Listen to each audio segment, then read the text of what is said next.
पंढरपूरमध्ये पहिल्यांदा छत्रपती संभाजी महाराज साहित्य संमेलन उत्साहात पार पडलं। संमेलनाचे उद्घाटक इतिहास संशोधक आणि अखिल भारतीय मराठी साहित्य परिषदेचे राष्ट्रीय अध्यक्ष शरद गोरे यांच्या हस्ते झालं। इतिहास संशोधक डॉक्टर शोभा शिरढोणकर या संमेलनाच्या अध्यक्षस्थानी होत्या। अखिल भारतीय मराठी साहित्य परिषदेच्या वतीनं या साहित्य संमेलनाचं आयोजन करण्यात आलं। संमेलनामध्ये छत्रपती संभाजी महाराज आणि त्यांच्या साहित्यावर चर्चा करण्यात आली।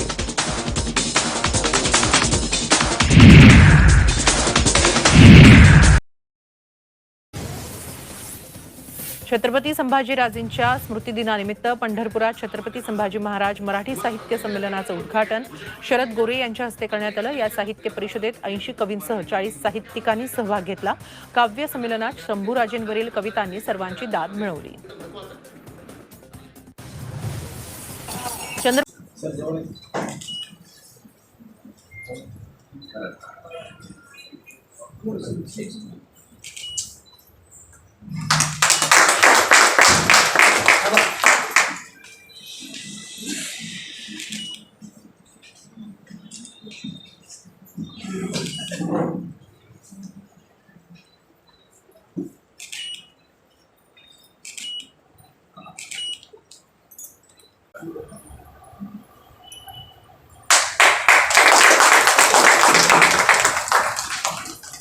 असं म्हणलं 7 पट अधिक महसूल संभाजी महाराजांनी लावला त्या परकीय लोकांना। म्हणजे सन्माननीय स्वागताध्यक्ष, धाराशिव साखर कारखान्याचे विद्यमान चेअरमन, सामाजिक कार्यकर्ते अभिजित आबा पाटील, या संमेलनाध्यक्ष ज्येष्ठ इतिहास संशोधक साहित्यिका डॉक्टर शोभा शिरढोणकर, तसेच या साहित्य संमेलनासाठी विशेष अतिथी म्हणून या ठिकाणी आलेले छत्रपती व्यंकोजी राजे यांचे 16वे वंशज युवराज संभाजीराजे भोसले, तसेच रसाळ गुंती असं तुकोबारांनी सांगितलं, शुद्ध विचार जे आहे, शुद्ध विचार ही गोष्ट आहे, ती कशाचा आदर्श घेऊ। एक उदाहरण आपण सांगितलं पाहिजे, छत्रपती घराण्याचं अत्यंत महत्वाचं आहे। रायगड किल्ल्यावर राज्यकारभार जो आहे तो शेतकऱ्यांच्या सामान्य माणसाच्या घरापर्यंत पोहोचला पाहिजे।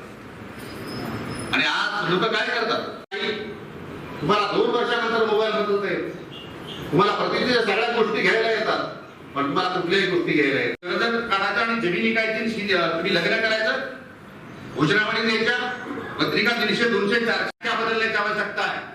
छत्रपती शिवाजी महाराज, संभाजी महाराज आम्हाला समजले नाही, याचा अर्थ असा आहे त्यांनी काय सांगितलं होतं, मला खरं जर प्रतिष्ठा वाटत असेल, तुमच्याकडे एवढाच खरं पैसा असेल, मी तुमच्या मुलाला मुलीला शिक्षण द्या, उच्च शिक्षण द्या, त्यांना डॉक्टर बनवा, वकील बनवा, IAS बनवा, ILS बनवा, आणि जास्त तुम्हाला जर वाटत आणखी मला करायचं तर मुलं दत्तक घ्या, शैक्षणिक पालकत्व घ्या। काय जबाबदारी आहे देशामध्ये, राज्यामध्ये 361 वर्षापूर्वी संभाजी महाराजांनी उद्घोषण ग्रंथामध्ये लिहिलं आहे।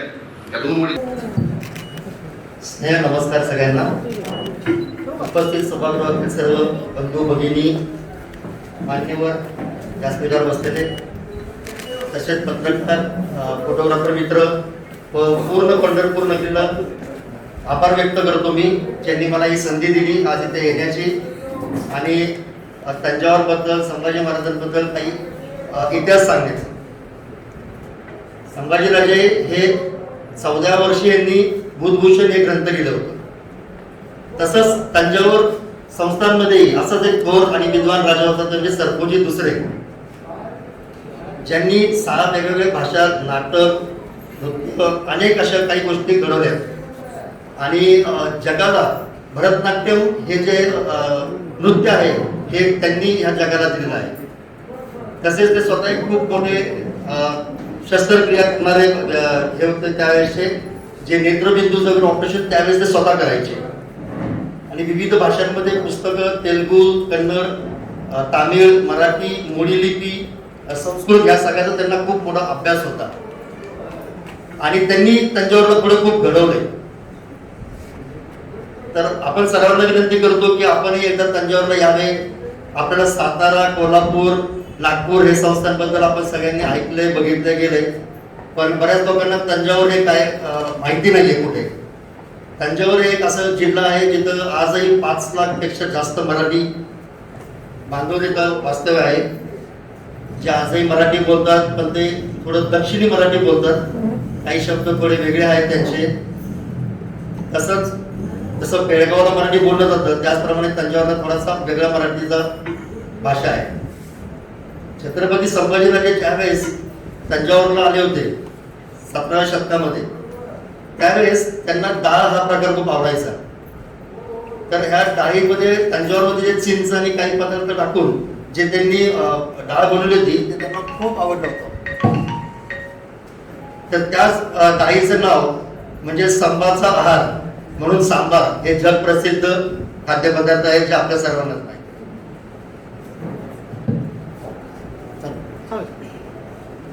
तसेच सरस्वती महालायब्ररी म्हणजे ग्रंथ जो सगळ्यात पहिला आशिया खंडातला सगळ्यात मोठा ग्रंथालय आहे, जिथे त्यावेळेस 17व्या शतकामध्ये सरपोजी राजेंनी 4000हून अधिक पुस्तके जगभरातून एकत्र आणले होते.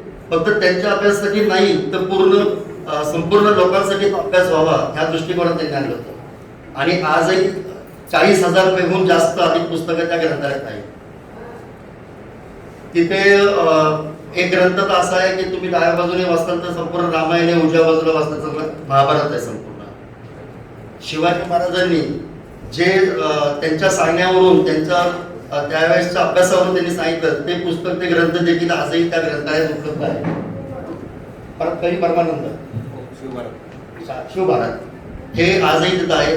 बरेच असे कागदपत्र आहेत जे मोडी लिपीमध्ये आहेत ज्याचा अभ्यास आजही चालू आहे.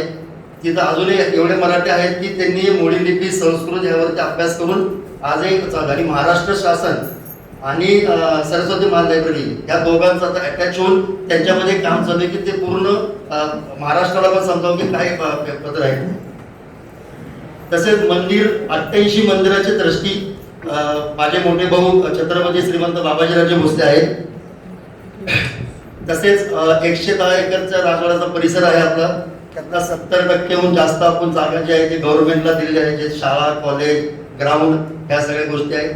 आणि राजवाड्याचा विशेष म्हणजे त्यावेळेस 7 मजल्याचा राजवाडा आहे. त्याच्यामध्ये आर्ट गॅलरी आहे, लायब्ररी आहे, फायर ब्रिगेड आहे, पोलीस स्टेशन हे सगळंच म्हणजे एकाच ह्याच्यात जागेत आहे. तसंच मंदिरांचं जर मी सांगाल तर 2 मंदिरं तर खूप जगप्रसिद्ध आहेत. जे एक म्हणजे नाडी ज्योतिष वैद्य, ऐकलं असेल सर्वांनी, नाडी बघून भविष्य सांगतात, ते मंदिर आमच्या नांदेड ट्रस्टमध्ये आहे. आणि दुसरं म्हणजे the world famous big temple म्हणजे ब्रह्मेश्वरा टेम्पल, तो 200 फूट उंच मंदिर आहे, भारतातला सगळ्यात उंच मंदिर आहे तिकडे.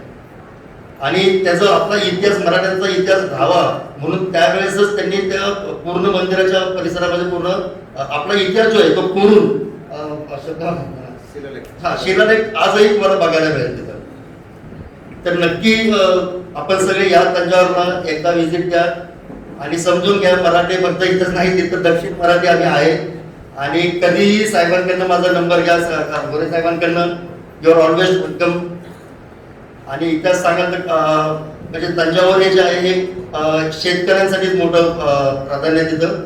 तांदूळ हे त्याचं उत्पन्न आहे तिकडचं, नारळ आणि चिंच ह्या 3 गोष्टी जास्त येतात. आणि कावेरी नदीच्या काठेला हे तंजावर बसलेलं आहे. आणि आमचा प्रयत्न 2 वर्ष आधी झाला होता तंजावरला साहित्य संमेलन भरवायचा, पण कोरोनाच्या लाटेमुळे तो पुढे ढकलला गेला. तर ह्या 24 सप्टेंबर किंवा पुढचा 24 सप्टेंबरला सरपोजीराजांची पुण्यतिथी असते तर त्यावेळेस हा कार्यक्रम घेण्याचा आमचा प्रयत्न चालू आहे सरांबरोबर.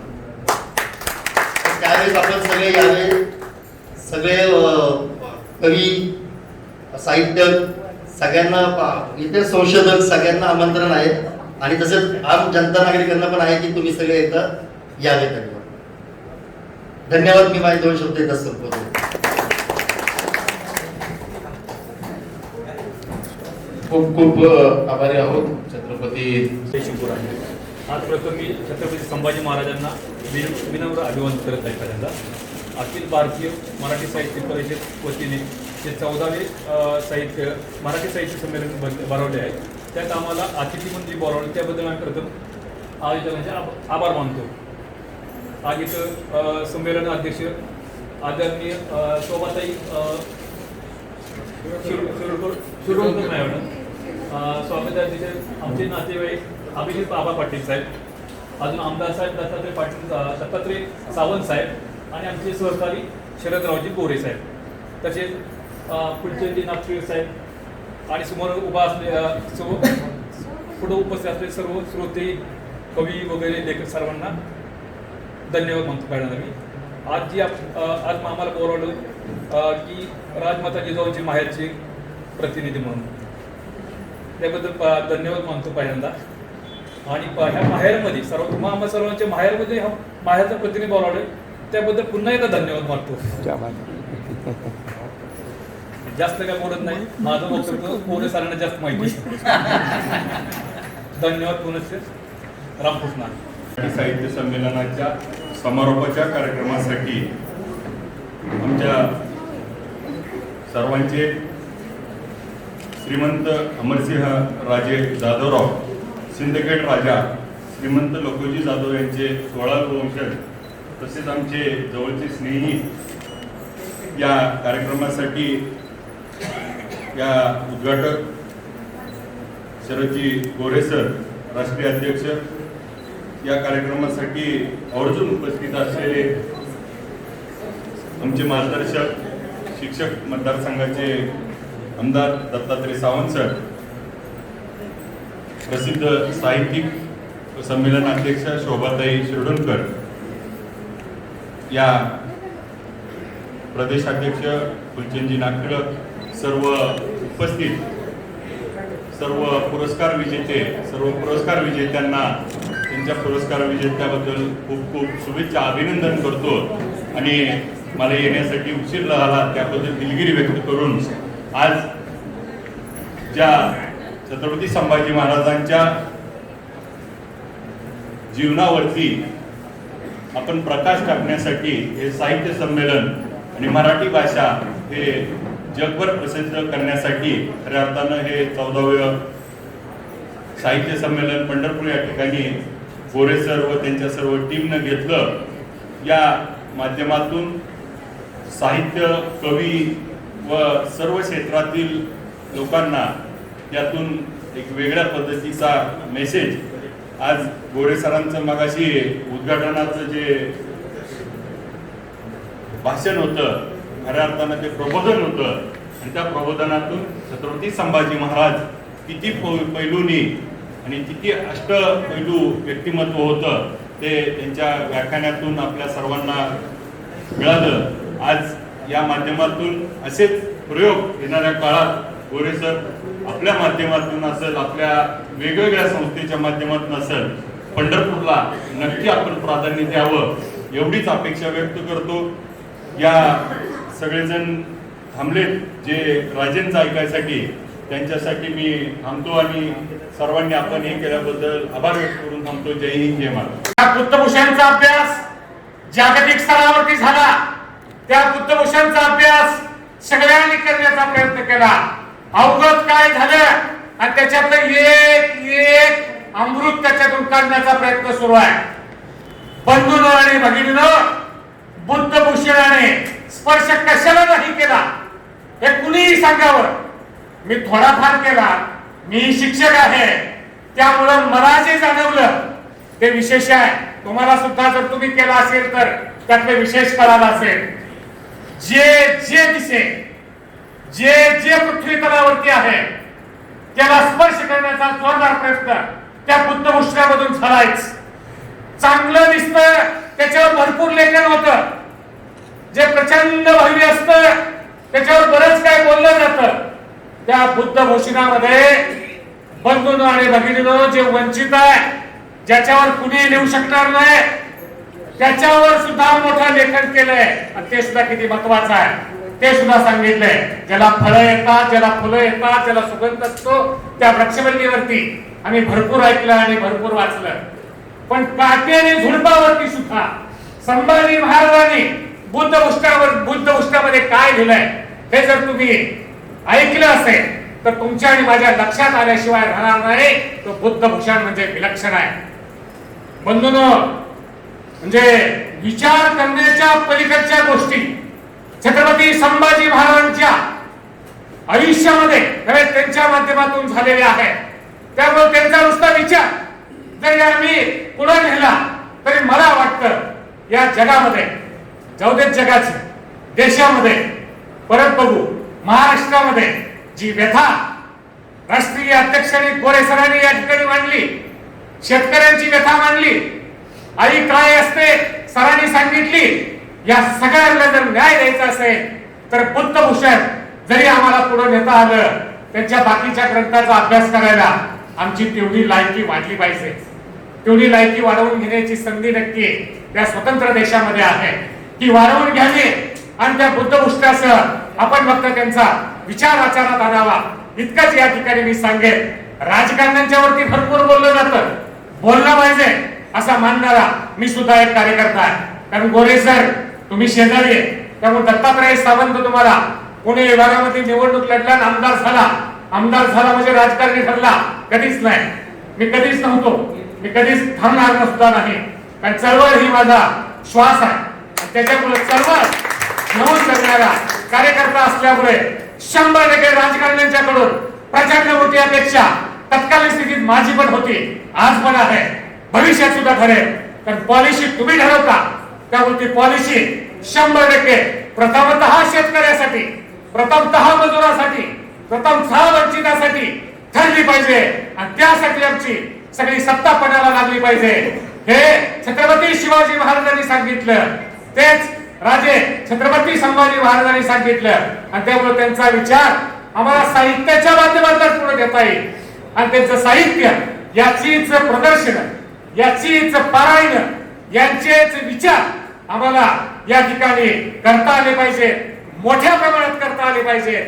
मला जे कळालं विठ्ठलगिरीमध्ये कार्यक्रम आहे म्हटल्यावर मला थोडं अवघड वाटलं, कारण आमचा बांधव पंढरीमधला हा मोठ्या संख्येने येणार याची मला खात्री होती.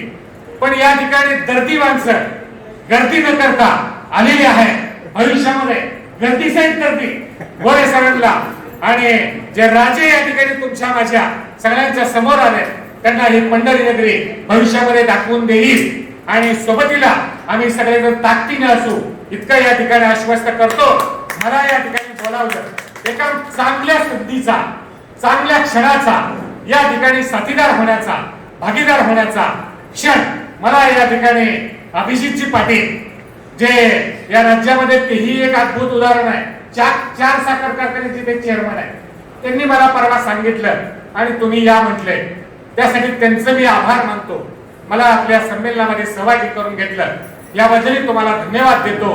राज्यभरामधून प्रातिनिधिक स्वरूपात पण काय आमच्या भगिनी आणि बंधू आल्याचं या ठिकाणी काही वेळेमध्ये कळालं. आमच्या काही निपाणीहून आलेत म्हणून सांगितलं. डॉक्टर आहे आणि शेतकऱ्याची लेख त्यांनी सादर केली. 100% बंधूंनो, राज्यभरामधली ही दर्दी माणसं एकत्र आलेत. तुमचं कौतुक करतो गोरे साहेब, तुम्ही पंढरीमध्ये त्यांना आणलं. भविष्यामध्ये सुद्धा तुमच्या सोबतीला हा कार्यकर्ता म्हणून दत्तात्रय सावंत राहील इतकं आश्वस्त करतो. तुमची वेळ पुढे जाते आहे, तुमचा अजून कार्यक्रम आणि सगळ्यात महत्वाचं राजेंना पाहता यावं, राजेंना ऐकता यावं, राजेंना आपल्याला आजमावता यावं अशी मनातली मनीषा पहिल्यापासूनची असते, राहते आणि ती राहिली पाहिजे. त्यासाठी राजेंना सुद्धा ऐकता यावं यासाठी माझ्या वाणीवरती नियंत्रण ठेवतो आणि थांबतो. जय हिंद, जय महाराष्ट्र. प्रदेशाध्यक्ष माझे सहकारी चंद नागटिळक, आमच्या साहित्य परिषदेचे उस्मानाबाद जिल्हाध्यक्ष अशोक कुरुन, मराठवाड्याचे अध्यक्ष परमेश्वर पालकर, सोलापूर जिल्ह्याचे आमच्या साहित्य परिषदेचे नूतन अध्यक्ष आणि शिक्षण महर्षी प्राध्यापक पंडितराव लोकरे, त्याचबरोबर या साहित्य संमेलनाच्या सोहळ्यासाठी आवर्जून उपस्थित राहिलेले आमच्या चळवळीचे सहकारी आणि संभाजी ब्रिगेडचे पुणे विभागीय अध्यक्ष किरणजी गाडगीर, त्याचबरोबर संभाजी ब्रिगेडचे सोलापूरचे जिल्हाध्यक्ष सचिनदादा जगताप, खास कार्यक्रमासाठी आलेले माझे स्वतःचे घरातले कौटुंबिक माझे बंधू संतोष गोरे, मिलिंद गोरे, त्यानंतर देवीदास गोरे आणि माझे मामा शरद पाटील आणि सर्वच मान्यवर ज्यांचा नाम अगोदर झालेला आहे किंवा पुढे होणार आहे, तर त्या सगळ्यांचं साहित्य परिषदेमध्ये स्वागत करतो. छत्रपती संभाजी महाराज यांचा देदीप्यमान गाजवली इतिहास जो आहे, या इतिहासावर प्रकाश टाकला पाहिजे, याकरता या साहित्य संमेलनाचं आयोजन असतं. आता इतिहास सांगत असताना बऱ्याच सगळ्या गोष्टीचे आपल्या समज गैरसमज आहेत, या गोष्टी समजून घेतल्या पाहिजे. कथाकथित माणसाने लिहिलेले सगळे जे कादंबऱ्या आहेत, कथा आहेत, नाटकं आहेत, मालिका आहेत, चित्रपट आहेत, तो आपल्याला इतिहास वाटतो ही अंधश्रद्धा पहिली मनातला काढून टाका. मराठा सेवा संघाने किंवा संभाजी ब्रिगेडने या देशामध्ये राज्यामध्ये प्रचंड मोठी क्रांती केली आणि या बहुजन समाजामधल्या युगनायकांना प्रकाशात आणण्याचं मोठं काम केलं हे आपला कुणालाही टाळता येणार नाही. कारण का इतिहास हा सत्य असतो. 100 वर्षांचं ज्ञान आता प्रसार माध्यमाच्या वतीनं आपल्या विश्वास जाणार आहे. हे संमेलन आम्ही कुठल्या रूपानं साजरं केलं पाहिजे, लोकांपर्यंत कसं पोहोचवलं पाहिजे, न्याय द्यायचं काम प्रसार माध्यमं करतात.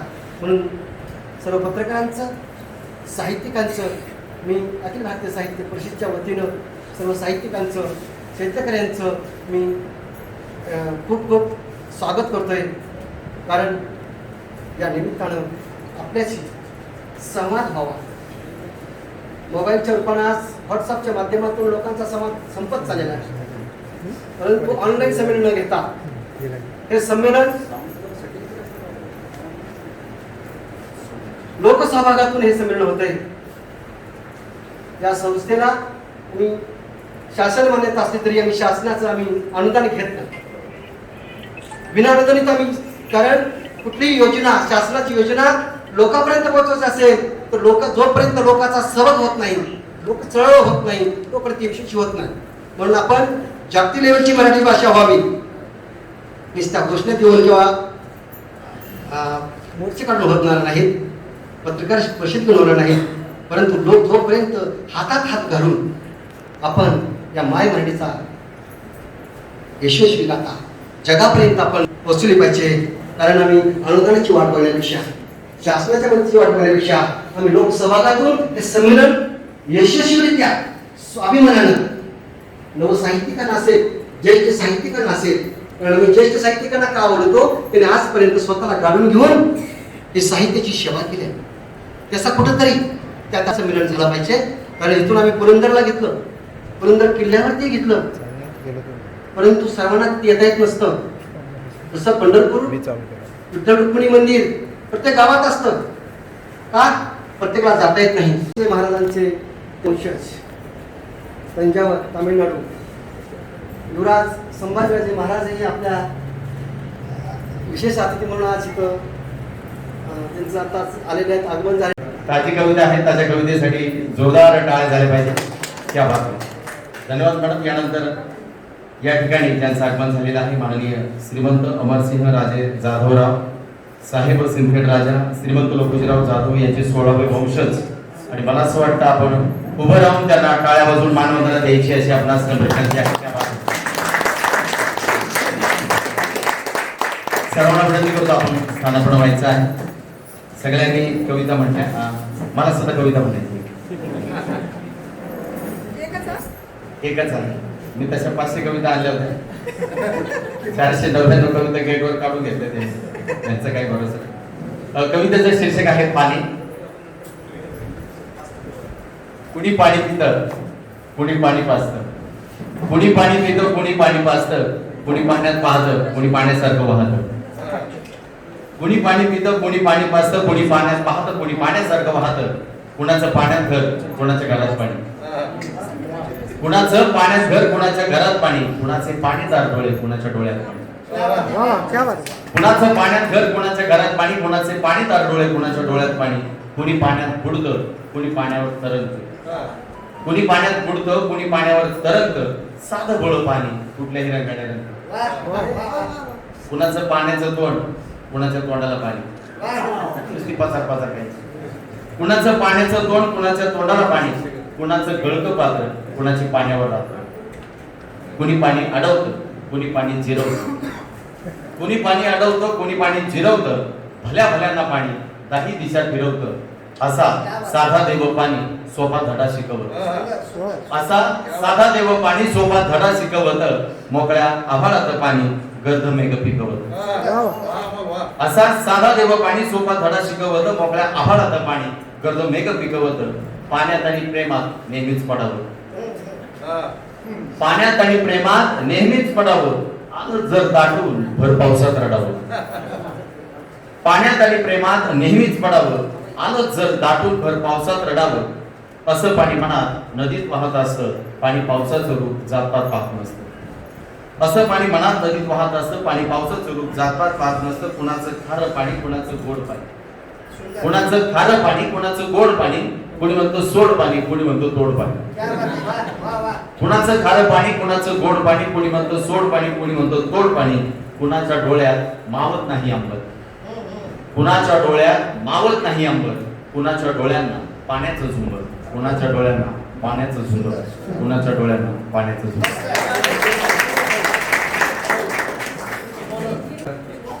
आईची रचना तुझ्यासमोर मी सादर करतो. आणि ही कविता अर्पण आहे राष्ट्रमाता राजमाता जिजाऊ साहेबांच्या चरणी. ही कविता 9 महिने आई आपल्या मुलाला पोटात सांभाळते. मोठं झालं तिचा मुलगा कसाही निघो, बॉम्ब शूट करणारा संजय दत्त निघो किंवा लाख रुपये महिना कमवणारा अमेरिकेत येणार आहे निघो, ती म्हणत नाही 9 महिने तुला पोटात सांभाळायचं, पोटाचं भाडं काढ. इतके दिवस आमच्या घरात